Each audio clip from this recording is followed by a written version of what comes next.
नमस्कार दोस्तों, स्वागत है आप सभी का एसएससी सॉल्यूशन वाले की यूट्यूब चैनल पर। दोस्तों आज हम लोग रीजनिंग का पार्ट नंबर 13 को करने वाले हैं। अगर आपने दोस्तों इसके पहले के पार्ट नहीं देखो, आप उनको जाकर जरूर देख लेना है, क्योंकि दोस्तों आज ही क्लास में हम क्या करेंगे, एसएससी जीडी 2024 सीजीएल एमटीएस और यूपी पुलिस से रिलेटेड क्वेश्चन को करने वाले हैं। जो प्रीवियस पर आधारित क्वेश्चन होंगे दोस्तों, ऐसे क्वेश्चन आपके सभी परीक्षाओं में अक्सर पूछे जाते हैं, चाहे आप किसी भी गवर्नमेंट एग्जाम की तैयारी कर रहे हो। जैसे कि दोस्तों आज की क्लास में हमारा पहला क्वेश्चन है, कह रहा है एक काल्पनिक गणितीय प्रणाली में, यानी कि दोस्तों इसमें जो कंडीशन आपको देगा वो कंडीशन आपको क्या करनी है, इस समीकरण में अप्लाई करनी है और आपको राइट आंसर यहाँ पे चुनना है। दोस्तों इस प्रकार के क्वेश्चन आपकी सभी परीक्षाओं में पूछे जाते हैं, चाहे वो सीजीएल का एग्जाम हो, एमटीएस हो, जीडी हो, रेलवे हो, बैंक हो, एनटीपीसी हो, डीआरडी हो, यूपी पुलिस हो, दिल्ली पुलिस हो, ठीक हो, कोई भी आपका एग्जाम हो, जीडी 2024 का एग्जाम हो, कोई भी एग्जाम हो, सभी परीक्षाओं में आपको रीजनिंग बोर्ड में संबंधित इस टाइप का क्वेश्चन देखने को मिल जाएगा किसी न किसी शिफ्ट में। जैसे कि दोस्तों आज क्लास में पहला क्वेश्चन क्या कर रहा है, एक काल्पनिक गणितीय प्रणाली में चिन्ह यानी कि घटाना करते हैं, यहाँ पे क्या देखा माइनस का अर्थ जोड़ है, जहां पे घटाना का चिन्ह होगा वहां पे दोस्तों आप क्या लगाना, जोड़ का साइन लगा देना, ठीक है। फिर बोल रहा है जोड़ का अर्थ भाग है, जहां पे जोड़ होगा वहां पे को क्या करना है, आपको भाग का साइन लगा देना है। इसी प्रकार से जब प्रश्न को आगे पढ़ोगे तो बोल रहा है यहाँ पे गुणा का अर्थ घटाना है, जहां पे गुणे का साइन होगा दोस्तों आपको घटाने का साइन लगा देना, ठीक है।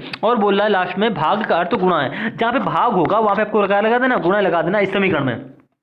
कह रहा गणित के अन्य सभी नियम मौजूदा प्रणाली के समान है, निम्नलिखित का व्यंजक का मान ज्ञात कीजिए। यानी जो आपको ये समीकरण ये व्यंजक दे रखा है, इसका मान कैसे निकालेंगे भैया, इसका मान निकालोगे आप जो कंडीशन यहाँ पे दी गई है, यानी कि यहाँ पे कंडीशन आपको क्या दी गई, माइनस से क्या करना है, जोड़ करना है, ठीक है। जोड़ की जगह आपको भाग का साइन लगा देना है, गुणे की जगह घटाने का साइन लगाना है और भाग की जगह गुणे का साइन लगा देना है। करना सब ये कहां पर है, तो करना भैया सब आपको ये समीकरण में है, यानी कि 240 यहाँ पे क्या है, गुणा आ गया, तो गुणे की जगह दोस्तों को क्या लगाना, घटाने का साइन लगाना। देखो यहाँ पे दे रखा घटाने का साइन, ठीक है, आपने यहाँ पे घटाना लगा दिया। उसके बाद क्या है 72 के बाद क्या प्लस का साइन है, प्लस की जगह क्या लगाना भाग, तो आपने प्लस की जगह क्या लगा दिया दोस्तों, भाग का चिन्ह लगा दिया, ठीक है। अब उसके बाद जब भाग का चिन्ह लगाने के बाद क्या है 8 है, 8 के बाद क्या है भाग का चिन्ह है, और भाग की जगह हमको लगाना है गुणे का साइन, जहां पे भाग है वहां आप लगा दोगे गुणे का साइन लगा दोगे। ये हम कुछ अलग से नहीं कर रहे हैं, इस आपको प्रश्न में कंडीशन दे रखी थी, ठीक है। और बचा हमारा यहाँ पे माइनस, तो माइनस की जगह लगाना आपको दोस्तों क्या, जोड़ का साइन, तो जहां पे माइनस है आपको क्या कर देना, जोड़ का साइन लगा देना। अब ये समीकरण आपका इस प्रकार से बन जाए बन गया है चिन्हों को बदलने पर। अब क्या करेंगे, बॉर्ड-मॉस के नियम से समीकरण को सॉल्व कर लेंगे। तो बॉर्ड-मॉस के नियम इस प्रश्न में अनुसार क्या होगा, सबसे पहले होगा भाग, उसके बाद होगा गुणा, ठीक है, फिर उसके बाद जोड़, फिर उसके बाद घटाना। तो इस प्रश्न में सबसे पहले भाग होगा, तो भाग कहां होगा, देखो भाग का चिन्ह कहां है यहाँ पे, यानी कि 8 की भाग 72 में, तो क्या आएगा दोस्तों, आप कह दोगे 9 बार जाएगा, यानी कि 9 आ जाएगा। गुणे का 24 बाद में प्लस का 6 है, ठीक है। उसके बाद क्या है, आगे है 240 और माइनस का साइन, ठीक, ये बन गया। अब क्या करेंगे, भाग हमने कर लिया, अब करेंगे गुणा, यानी कि 9 गुणे 24 कर लेंगे। तो दोस्तों 9 को 36 की 6 हासिल लग गया आपका 3, ठीक है। 9 दूनी 18, 3 दोस्तों क्या हो गया 21 हो गया, यानी कि 216 प्लस का 6 ये माइनस और ये आपको 240 आगे ऐसे रखा था, ठीक है। अब क्या करेंगे, आपने क्या कर ली, भाग कर ली, गुणा कर ली, अब भैया बचता है आपका जोड़, ठीक है। तो जोड़ोगे कैसे, काफी बच्चे क्या करते हैं 216 में 6 जोड़ के सवाल को गलत कर लेते हैं, आपको ये नहीं करना है। देखो जोड़ का साइन आपको 6 में दिख रहा है और जोड़ का साइन आपको 240 में आगे दिख रहा है, ठीक है। ये यानी कि 240 प्लस का, ये 6 प्लस का है, तो 240 और 6 दोस्तों हमारे क्या होता है 246 हो गया, ठीक है। 246 में क्या करोगे, ये माइनस का 216 कर दो, तो आपका क्या आएगा, जो आएगा वो आपका इस क्वेश्चन का क्या होगा भाई, राइट आंसर हो जाएगा, ठीक है। तो क्या करेंगे अब देखिएगा, क्या करेंगे यहाँ पे 216 माइनस करेंगे, तो 6 में 6 जाएगा, 0 बचेगा, ठीक है। 4 में 1 जाएगा, 3 है, यानी कि आप साफ साफ कह दो 30 आ रहा है घटाने पर। आपका ऑप्शन मेरे यहाँ पे 4 दोस्तों क्या हो जाएगा, करेक्ट आंसर हो जाएगा। क्या किया हमने, कुछ नहीं किया, प्रश्न में हमको जो कंडीशन दे रखा है तो कंडीशन में समीकरण में अप्लाई कर दी और हमारा यहाँ पे राइट आंसर आ गया। अब इसी प्रकार से दोस्तों हम लोग बात करते हैं क्वेश्चन नंबर दूसरे की। कह रहा है 8 मित्र ABCDEFGH सभी एक सीधी रेखा में उत्तर की ओर मुख करके बैठे। अभी तक हमने पिछले पार्टों में क्या किया, सर्कल से रिलेटेड क्वेश्चन किए थे, ठीक है। वृत्ताकार मेज होती थी, इसमें केंद्र की ओर मुख करके व्यक्ति बैठते थे, लेकिन इस प्रश्न में क्या हो गया दोस्तों, कह रहा है ABCDEFGH 8 व्यक्ति हैं, कह रहा है सभी एक सीधी रेखा में उत्तर की ओर मुख करके बैठे हैं। तो सबसे पहले आपको ज्ञान होना चाहिए कि पूरा पश्चिम उत्तर दक्षिण होता किधर है, यानी कि देखिए इधर अब होता हमारा पूरब, इधर हो गया हमारा क्या, इधर होता है आपका पश्चिम, ठीक है। ऊपर हो गया ये उत्तर और ये नीचे वाला हो गया आपका दक्षिण। अब बात करते हैं इस प्रश्न में, कह रहा है उत्तर की ओर, यानी कि ये सीधी रेखा ऐसी हो जाएगी, उत्तर की ओर मुख करके बैठे हैं 8 व्यक्ति, ठीक है। 8 व्यक्ति हैं तो हम क्या करेंगे, 8 का स्थान बना लेंगे बैठाने वाला, ठीक है। ये पहला, ये दूसरा, ये तीसरा, ये चौथा, ये पांचवा, ये छठा, ये सातवां, ये हो जाएगा आपका 8वां, ठीक है। 8 व्यक्ति हो गए। अब बात करते हैं प्रश्न में आगे क्या बोल रहा है, बोल रहा है ABCDEFGH 8 मित्र हैं जो सभी एक सीधी रेखा में, तो हमने एक सीधी रेखा बना ली, 8 व्यक्तियों का स्थान बना लिया। अब आगे बढ़ेंगे प्रश्न में कि किसको कहां पे बैठाना है, तो बोल रहा है यहाँ पे F जो है वो D और G के बीच में बैठा है, ठीक है। चलो मान लिया, लेकिन D और G कहां बैठे हैं तुमको तो पता नहीं भाई, D इधर भी बैठ सकता है, D कहीं भी बैठ सकता है, तुमको पता नहीं है। हम पहले एक ऐसी लाइन ढूंढेंगे जिसमें हमने एक व्यक्ति का स्थान क्या मिल जाए, बिल्कुल पक्का मिल जाए कि ये व्यक्ति यहीं पे हमारा बैठेगा, ठीक है। प्रश्न को जैसे आगे पढ़ेंगे तो बोल रहा है B जो है वो H और A के बीच बैठा है, चलो ठीक है। कोई रिलेशन हमको पक्का वाला नहीं मिल रहा है। फिर जैसे ही प्रश्न में आगे बढ़ोगे तो बोल रहा है जो ई है वो जी के बाईं ओर तीसरे स्थान पर बैठा है। अब हमको एक स्थान पता चल गया, जो जी है वो बाईं ओर कहाँ है, मतलब जी होगा दाईं ओर, ठीक है। और बोल रहा है ई जो है वो जी के बाईं ओर तीसरे स्थान पे है, तो ई का स्थान पक्का चल रहा है। लेकिन जब प्रश्न में जैसे ही आगे पड़ जाओगे तो बिल्कुल आपको एक पक्की लाइन यहाँ पे मिल रही है, कह रहा है जी एक सिरे पर बैठा है, ठीक है। यानी कि जी का सिरा ये भी हो सकता है, जी का सिरा ये भी हो सकता है, लेकिन आपका जी का सिरा यहाँ से कंफर्म हो जाएगा जब ये लाइन पढ़ोगे। आप कह रहा है यहाँ पे जो ई है वो जी के बाईं ओर तीसरे स्थान पर बैठा है, ठीक है। देखिए अब जी अगर जी को अगर आप यहाँ पे बैठा लोगे तो जी का बायां चलेगा इधर को, तो इधर तुम्हारा कोई स्थान है नहीं, यानी कि भाई सिंपल सी बात है भाई जी अगर हमारा यहाँ पे बैठेगा, कहाँ पे, अगर जी को हम यहाँ पे बैठा लेंगे तो जी का बायां हमारा इधर की ओर चलेगा, ठीक। और जी का दायां हमारा किधर होगा, इधर की ओर होगा। इधर की ओर होगा आपका दायां और इधर की ओर होगा क्या भैया बायां। तो बोल रहा है जो भैया क्या बोल रहा है यहाँ पे, बोल रहा है जो ई है वो जी के बाईं ओर तीसरे स्थान में बैठा है, यानी कि जी हमारा अगर यहाँ पे बैठा है तो जी के बाईं ओर, तो जी के बाईं ओर ये हो गया, ये हो गया, तीसरा स्थान कहाँ आ गया, ये आ गया, यानी कि ई हमारा कहाँ बैठ जाएगा दोस्तों, यहाँ पर बैठ जाएगा। कैसे बैठा अब आप यहाँ पे इतना समझ गए होंगे, ठीक है। अब प्रश्न में आगे की ओर चलेंगे तो बोल रहा पहले लाइन पे जाइए, कह रहा जो एफ है वो डी और जी के बीच बैठा है। हमने क्या ली, वो लाइन ली जो जी से रिलेटेड है, यानी कि यहाँ पे दे रखा है ये जो एफ है ये डी और जी के बीच बैठा है, यानी कि देखिए जी तो हमारा ऑलरेडी यहाँ पे बैठा है, जो एफ है वो कहाँ बैठा है, डी और जी के। तो ये भैया डी अगर यहाँ पे बैठेगा तो डी और जी के बीच में कौन आ गया, एफ आ गया। आपने कह दो कि हाँ भैया सेम कंडीशन यहाँ पे अप्लाई होगी। अब बात करते हैं आगे की तरफ। अब क्या कह रहा है, जो बी है वो एच और ए के बीच बैठा है, यानी कि जो बी है वो एच और ए के बीच बैठा है, लेकिन हमको ये नहीं पता है कि एच कहाँ बैठा है, ए कहाँ बैठा है, हमको ये नहीं पता है। हमको बस इतना पता है कि एच और ए के बीच में कौन बैठेगा, बी बैठेगा। चलो ठीक है। लेकिन जैसे अभी लास्ट लाइन में जाओगे ये एच से रिलेटेड एक लाइन दे रहा है, बोल रहा है एच जो है वो सी के बाईं ओर तीसरे स्थान पर है, यानी कि जो एच है वो सी के बाईं ओर कहाँ है, तीसरे स्थान पर है। तो भैया देखो सी के बाईं ओर, अगर सी को हम यहाँ बैठा लेंगे तो सी के बाईं ओर तो इधर चलेगा, ठीक है, और तीसरा स्थान हमारा ये बनेगा। लेकिन हमने यहाँ तो कोई स्थान बनाया नहीं, ठीक है। तो हम क्या करें, अगर हम सी को यहाँ पे बैठा लें, ई के बगल में अगर हम लोग सी को बैठा लें तो सी के बाईं ओर किधर होगा, इधर की ओर होगा। तीसरा स्थान कौन सा होगा, तो आप कहते हो भाई तीसरा स्थान हमारा ये लास्ट वाला होगा, यानी कि सिंपल सी बात है एच कहाँ बैठा है, सी के बाईं ओर तीसरे स्थान पे, यानी कि सबसे आखिरी वाले स्थान पे, इस वाले लास्ट वाले सिरे पे यहाँ पे बैठ गया हमारा एच। अब बचे आपके दो स्थान, ठीक है। अब एक कंडीशन आपको और दे रखा था, कंडीशन क्या दे रखा था, जो बी है वो एच और ए के बीच में बैठा है, यानी कि एच अगर हमारा किनारे है, ठीक है, बी बीच में कौन बैठा है, बी बैठा है, यानी कि बीच में अगर बी बैठा देंगे तो ए हमारा यहाँ पे होगा। अगर एच और ए हमारा इधर बैठेंगे तभी तुम्हारा बी बीच में आएगा, तो आप कह दो हाँ भैया तभी हमारा बी यहाँ पे क्या आएगा, बीच में आएगा। तो आपने इस कंडीशन के अनुसार सभी व्यक्तियों को, यानी कि 8 के 8 व्यक्तियों को इस कंडीशन के अनुसार बैठा लिया, ठीक है। बस आपको दिशा का ज्ञान होना चाहिए कि उत्तर हमारा इधर की ओर है, तो आप बस आपको उत्तर की ओर मुख करके बैठे हैं, तो आपका दायां किधर होगा, दायां आपका इस तरफ की ओर होगा, ठीक है, और बायां आपका इधर की ओर चलेगा। बस आप इतना अगर समझ गए होंगे तो आसानी से पूरे प्रश्न को कर लेंगे। अब हमसे प्रश्न में पूछ रखा है ए और ई के बीच कौन बैठा है, यानी कि ए देखो कहाँ है, तो आप कह दो भैया ए हमारा यहाँ पर है और ई आपका यहाँ पर है, तो ए और ई के बीच में कौन है, सी फॉर कैट, यानी कि सी बैठा है। आपको ऑप्शन नंबर 3 यहाँ पे क्या हो जाएगा दोस्तों, करेक्ट आंसर हो जाएगा। कैसे हुआ अब आप समझ गए होंगे बिल्कुल बेसिक से। अब इसी प्रकार से बात करते हैं दोस्तों रीजनिंग का अगला क्वेश्चन, यानी कि क्वेश्चन नंबर 3 कह रहा है निम्नलिखित में से कौन सी संख्या दी गई श्रृंखला में प्रश्न चिन्ह का स्थान लेगी। बस भैया जो आपको यहाँ पे क्वेश्चन श्रृंखला में दे रखा है यहाँ पे कौन सा नंबर है ये आपको बताना होगा, ठीक है। आपने सीरीज को ध्यान से देखा तो आप कहोगे भैया 407 से यहाँ पे 1217 हो रहा है, यानी कि गैप से ये क्वेश्चन बिल्कुल भी हल नहीं होगा, ठीक है। हमारे सीरीज में कई सारे करने के तरीके होते हैं। पहला होती है गैप वाली सीरीज बनती है जो कि ठीक है, फिर हम सीरीज को गुणे से सॉल्व करते हैं, जोड़ घटा के कुछ सॉल्व कर सकते हैं, ठीक है, भाग से सॉल्व कर सकते हैं, या तो उसमें प्राइम नंबर का लॉजिक लग रहा होगा इस प्रकार से, या तो स्क्वायर क्यूब भी हो रहा होगा, ठीक है। ये सारे माइंड में लॉजिक आपके होने चाहिए। अब बात करते हैं सीरीज में हमारा हो क्या रहा है। आपने सीरीज को ध्यान से देखा 407 से यहाँ पे लास्ट में क्या हो रहा है 1217, आप देखते ही समझ गए होंगे भैया ना तो ये गैप से होगा, ना तो ये स्क्वायर से होगा, ना तो क्यूब से होगा, ना तो भाग से होगा, ना तो जोड़ से होगा। किससे होगा, आप कह दो भैया गुणे से होगा। पहले इसमें लॉजिक लगेगा हमारा गुणा, क्यों, क्योंकि 407 से 1217 काफी बड़ा नंबर बना, ठीक है। और इस दोस्तों इस टाइप के क्वेश्चन आपके यूपी पुलिस एग्जाम में, दिल्ली पुलिस एग्जाम में, सीजीएल के टीयर 1 टीयर 2 में देखने को अक्सर मिलते हैं, और जीडी में भी ऐसे क्वेश्चन आपको देखने को मिलेंगे। अब भैया बात आती है यहाँ पे 7 से 17 कैसे बनाएंगे, तो सिंपल सी बात है, आपको 7 से 17 ही तो बनाना है। तो आप कह दोगे 7 दूनी 14, चलो 14 मान लिया, 14 थी ना कर लोगे आप 17, ठीक है, चलो मान लिया, ठीक है 17 आ गया। लेकिन आपको सेम पैटर्न फॉलो करना है। आपने 7 में 2 की गुणा कराई और उसमें 3 जोड़ा, जो आया 17 बन गया, ठीक है। अब तो 17 में आप क्या करो 2 की गुणा कराओ तो आपका 34 हो जाएगा, ठीक है। 34 में 3 जोड़ोगे तो क्या आएगा 37, किसी भी ऑप्शन में 37 नहीं है, तो ये तो पहला वाला तरीका गलत है। अब क्या होता है कभी कभी प्रश्न में क्या करता है, जैसे आपने यहाँ पे 2 की गुणा करा दी है तो दूसरे वाले में क्या होती है 3 की गुणा होती है। अगर आप 17 में 3 की गुणा कराओ तो 17 3 दोस्तों क्या होता है 51 होता है, और दूसरा लॉजिक क्या था 3 को जोड़ना, तो 51 3 दोस्तों क्या होता है 54 होता है। लेकिन आपको किसी भी ऑप्शन में 54 भी नहीं दिख रहा है, तो जो आप तरीका लगा रहे हो ये तरीका आपका क्या हो गया यहाँ पे गलत हो गया। आपने अगर साथ में अगर आपने साथ में 2 की गुणा कराई है तब आप कैसे बनना है, अगर आप क्या करो साथ में भैया 3 की गुणा करा लो तो 7 क्या है दोस्तों क्या होता है 21 होता है। अगर हम लोग 21 में 4 घटा दें तो आपका 17 बन जाएगा, आपको दो हाँ बन जाएगा। हम इस प्रकार से भी तो 17 बना सकते हैं 7 से। किस प्रकार बनाया हमने, क्या करी साथ में 3 की गुणा करी माइनस का 4 कर दिया, आपका 17 बन गया। अब बात करते हैं भैया 17 से यहाँ पे क्वेश्चन मार्क की वैल्यू कैसे बनेगी। तो देखो या तो आपको इसमें 2 तरीके होंगे, पहला या तो 3 के बाद 4 की गुणा बढ़ रही होगी या तो इसमें 3 ही की गुणा हो रही होगी, यानी कि जो पैटर्न आपने 7 से 17 बनाने में फॉलो किया वही सेम पैटर्न आपका क्वेश्चन मार्क की वैल्यू बनने में भी लगेगा। तो आप क्या कर लीजिए, आपको दोनों तरीके यहाँ पे देखने हैं। तो पहला तरीका आप लगा लो, यानी कि जो पैटर्न आपने साथ में किया तो आपने साथ में क्या किया था, साथ में किए थे आपने 3 की गुणा, तो 17 भी कर लो 3 की गुणा।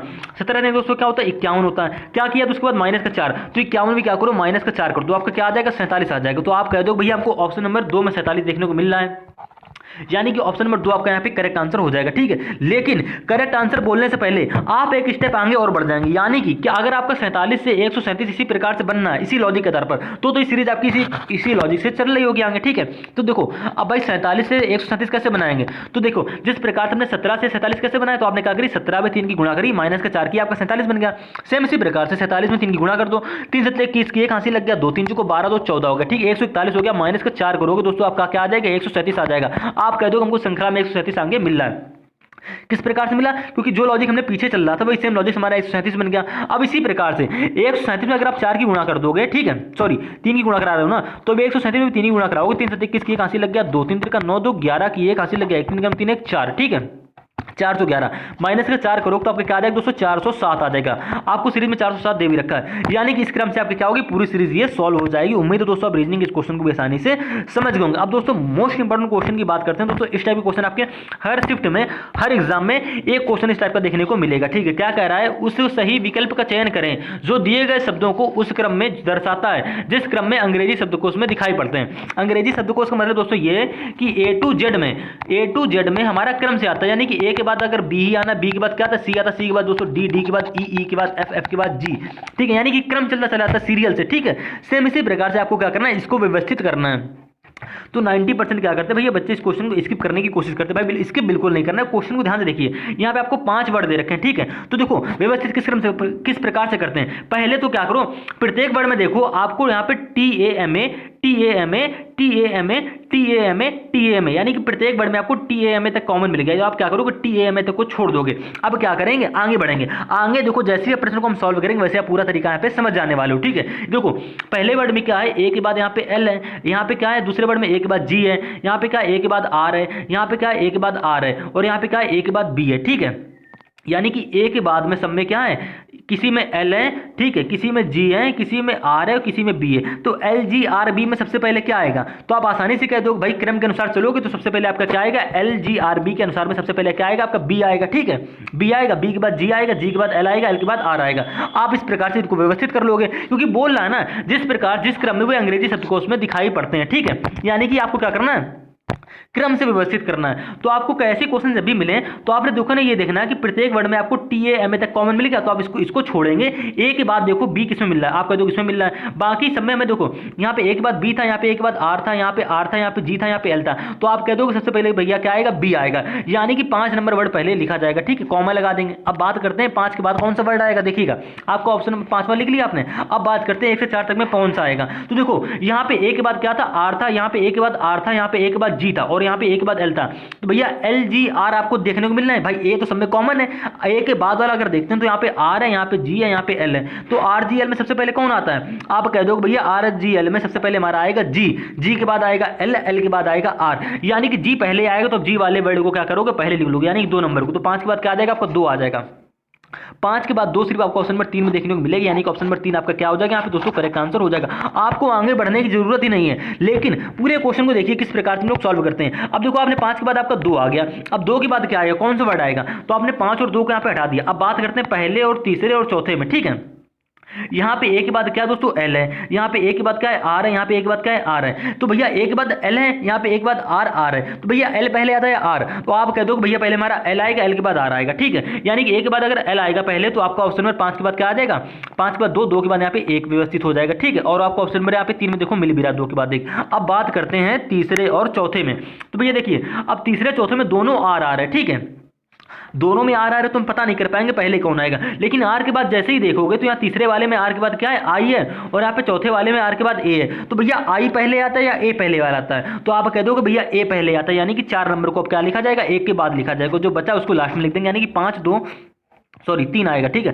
तीसरे वाले को कहाँ लिखोगे, बाद में लिखोगे। ठीक है, तो 5 2 1 4 3, तो 5 2 1 4 3 आपको ऑप्शन नंबर 3 में देखने को मिल रहा है, यानी कि दोस्तों आपका ऑप्शन नंबर 3 यहाँ पे पहले ही करेक्ट आंसर हो गया था। अब इसी प्रकार से सेम यही क्वेश्चन आपको देखो दूसरा क्वेश्चन समझाएंगे, तभी आप पूरा क्वेश्चन समझ पाओगे। अब इस क्वेश्चन का आंसर आपको क्या करना है, पहले खुद को वीडियो पॉज करनी है, खुद से कमेंट करना है। अब देखो हम बताते हैं इसका सोल्यूशन। कह रहा है 5वां नंबर क्वेश्चन क्या कह रहा है, उस सही विकल्प का चयन करें जो दिए गए शब्दों के समूह में उस क्रम को दर्शाता है जिस क्रम में वो अंग्रेजी शब्दकोश में मौजूद होते हैं। ठीक है, सेम क्वेश्चन है, बस आपके वहां पे क्या हो गए, लेटर बदल गए हैं, वर्ड बदल गए। अब बात करते हैं इस क्वेश्चन को कैसे व्यवस्थित करेंगे। तुम्हारा तरीका क्या था, पहले तो वो अक्षर ढूंढो जो प्रत्येक वर्ड में कॉमन हो, यानी कि आगे से देखेंगे यहाँ पे देखो पी आर, यहाँ पे पी आर, यहाँ पे पी आर, यहाँ पे पी आर, यहाँ पे P R, P R, P R, P R, हर वर्ड में कॉमन मिल रहा है। आपका दोगे हाँ ई भी कॉमन मिल जाता है, लेकिन यहाँ पे दूसरे वाले वर्ड में पी के बाद पी आर के बाद क्या है, आई है, बाकी प्रत्येक वर्ड में पी आर के बाद क्या है, ई है। तो हमको पांचों, यहाँ पे 5 वर्ड हैं तो पांचों वर्डों में सेम अक्षर चाहिए। तो सेम अक्षर लाने के लिए हमने क्या करा, शुरुआत के 2 अक्षर उठा लिए, पी आर सब में कॉमन है, तो हम क्या करेंगे यहाँ तक इसको छोड़ेंगे। अब आर के बाद देखो, आर के बाद व्यवस्थित कर लेंगे। ठीक है, देखिएगा यहाँ पे क्या है, आर के बाद ई है, यहाँ पे भी ई है, यहाँ पे भी ई है, सिर्फ आपको 2 नंबर पे आर के बाद आई देखने को मिलेगा। ठीक है, तो ई पहले आता है या आई पहले आता है, तो आपका दोगे भैया ई पहले आता है, यानी कि 2 नंबर को कुछ देर के लिए छोड़ेंगे। ठीक है, अब बात करते हैं ई वालों की। तो देखो अब इन चारों में, यानी कि पहले, तीसरे और चौथे और 5वें सब में ई दे रखा है आपको। ई के बाद देखिए, अब ई के बाद तुलना करेंगे, यहाँ पे देखो ई के बाद एस है, यहाँ पे ई के बाद एस है, यहाँ पे ई के बाद पी है, यहाँ के ई के बाद क्या है, एम है। तो भैया आपको क्या मिला, एस पी एम।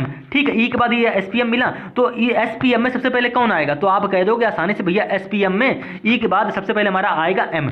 व्यवस्थित कर रहे हैं, यानी कि ए टू जेड के क्रम में एम पहले आएगा, पी बाद में आएगा, फिर उसके एस बाद में एस आएगा, यानी कि एम पहले आएगा। तो भैया 5 नंबर कहाँ लिखा जाएगा, पहले लिखा जाएगा। ठीक है, 5 नंबर पहले लिख दिया। अब बात करते हैं, 5 नंबर को हमने हटा भी दिया। ठीक है, जिसको लिख लेंगे उसको हटा देंगे। अब बात करते हैं, अब देखो दूसरा विकल्प हमने छोड़ा था, किस लिए छोड़ा था, क्योंकि आप समझ गए यहाँ पे देखो आर के बाद आई है, पहले हम बात करेंगे आर के बाद ई वाले, क्योंकि ई पहले वाला था, तो हम क्या करेंगे, ई वाले पहले व्यवस्थित करेंगे। ठीक है, तो 5 नंबर पहले आ गया, पहले क्यों आए आप समझ गए। अब देखो यहाँ पे ई के बाद क्या है, पी है, और यहाँ पे ई के बाद एस है, यहाँ पे ई के बाद क्या है, एस है। तो भैया पी एस, यानी कि एस तो 2 जगह है, उसके बाद क्या है, ई के बाद पी है, तो एस पी में सबसे पहले क्या आएगा, तो आप आसानी से कह दोगे भैया पहले आएगा पी, यानी कि 5 के बाद 4 नंबर व्यवस्थित कर दिया जाएगा। ठीक है, अब बात करते हैं, यानी कि 4 नंबर भी आपका खत्म हो गया। अब बात करते हैं फिर से ई वालों की, यानी देखिए पहले और तीसरे में आपको ई देखने को मिल रहा है। ठीक है, ई के बाद यहाँ पे एस है, यहाँ पे भी ई के बाद एस है, तो जब भी 2 वर्डों में आपको सेम कॉमन मिल जाए, ई एस, ई के बाद क्या है, एस है, यहाँ पे भी ई के बाद एस है, तो पहचानना मुश्किल हो रहा है कि ई के बाद यहाँ पे पहला आएगा या दूसरा आएगा। ठीक है, सॉरी, पहला आएगा यहाँ पे, तीसरा लिखा जाएगा, तो पहले को पहले लिखेंगे, तीसरे को पहले लिखेंगे। ठीक है, समझ में नहीं आ रहा, तो अब क्या करिए, आपको दोनों में कॉमन मिल रहा है, तो आप एस के बाद देखिए, यहाँ पे एस के बाद टी है और यहाँ पे एस के बाद सी है, तो भैया एस के बाद टी, यानी कि एस के बाद क्या है, टी है, और एस के बाद सी है, तो भैया सी पहले आएगा, टी पहले आएगा, तो आप कह दोगे सी आएगा, सी फॉर कैट पहले आएगा। ठीक है, यानी कि 3 नंबर को क्या लिखा जाएगा, 4 के बाद लिख दिया जाएगा, तो 5 4 3। ठीक, अब बचा क्या आपका पहला और दूसरा, तो भैया देखो यहाँ पे देखो पी आर ई, तो भैया यहाँ पे ई था, तो यानी कि जाहिर सी बात है आई वाले को बाद में लिखोगे, पहले ई वाले को लिखोगे। ठीक है, तो यहाँ पे क्या आ जाएगा, 3 के बाद आपका आ जाएगा 1, और जो बचा उसको लिखेंगे लास्ट में, यानी कि 2, तो 5 4 3 1 2, तो 5 4 3 1 2 सिर्फ आपको ऑप्शन नंबर 1 में देखने को मिल रहा है, यानी कि दोस्तों आपको ऑप्शन नंबर 1 यहाँ पे क्या हो जाएगा, करेक्ट आंसर हो जाएगा। ठीक है, आप 3 तक निकाल के भी राइट ऑप्शन चेक कर सकते थे, क्योंकि 5 4 4 के बाद 3 आपको सिर्फ ऑप्शन नंबर 1 में ही देखने को मिलने वाला, तो आप 1 2 ना भी निकालते तब भी आपका सही हो जाता है। लेकिन हम आपको पूरा यहाँ पे कैलकुलेशन सॉल्व करके बताएं कि इस टाइप के क्वेश्चन जब भी आपको एग्जाम में देखने को मिल जाए, इससे बाहर से एग्जामिनर इस प्रश्न में कोई भी नहीं पहुंच सकता, बस आपसे ये पूछेगा किस प्रकार से क्रम व्यवस्थित करते हैं। तो उम्मीद है दोस्तों आप रीजनिंग में इन 5 के 5 प्रश्नों को आसानी से समझ गए होंगे। अगर दोस्तों आपने रीजनिंग के पार्ट नंबर 12 को नहीं देखा तो आप जाके इस पार्ट को भी जाके जरूर देख लेना, क्योंकि दोस्तों इस पार्ट में हमने क्या करा है, इस टाइप की सीरीज को सॉल्व करा है। दोस्तों ये सीरीज हमारी काफी यूनिक होने वाली, क्योंकि देखिए यहाँ पे 2 4 6 8 10 12 14 15 टोटल यहाँ पे 15 अक्षर हैं। अभी तक आप क्या कर रहे थे, सम अक्षर वाली सीरीज कर रहे थे, यहाँ पे कितने 15 अक्षर हैं, यानी कि 3 × 5, यानी कि 3 की पेयर बनेगी तो 5 की पेयर बनेगी। ठीक है, आप अगर 3 की पेयर बनाओगे तो ये सीरीज यूनिक इसलिए हो रही है क्योंकि देखिए अगर यहाँ पे आर एस टी है तो आप क्या कर रहे थे, यहाँ पे आर एस टी बढ़ते चले जा रहे थे, आपकी सीरीज बनती चली जा रही थी। लेकिन यहाँ पे देखिए यहाँ पे पहला अक्षर आर, तो यहाँ पे पहला अक्षर क्या होगा, ठीक है देखिएगा ये पेयर है, ये पेयर है, ठीक है। अगर आप प्रत्येक जगह पहले पे आर भरोगे, यहाँ पे पहले पे आर भरोगे, यहाँ पे पहले पे आर भरोगे, तो आपको कोई बॉक्स सेम नहीं मिल रहा, ठीक है। अभी तक हम क्या कर रहे थे, पेयर हमारी सेम होती थी, यानी जितने भी पेयर बना रहे हैं उनके अंदर हमारे अक्षर क्या होते थे, सेम होते थे। लेकिन इस क्वेश्चन हमारे अक्षर सेम नहीं हो रहे। इस वीडियो को भी जाकर आप जरूर देखें, जिससे आपको ये क्वेश्चन का कॉन्सेप्ट बिल्कुल क्लियर हो जाए। क्योंकि दोस्तों ये क्वेश्चन आपके एसएससी जीडी में पूछा हुआ क्वेश्चन था, मोस्ट इंपॉर्टेंट क्वेश्चन है। और ऐसे ही क्वेश्चन आपके सीजीएल में, सीटीएसएल में, एमटीएस में, यूपी पुलिस में, दिल्ली पुलिस में एग्जाम में भी देखने को मिलेंगे। तो उम्मीद है दोस्तों आप रीजनिंग में सभी प्रश्नों को आसानी से समझ गए होंगे।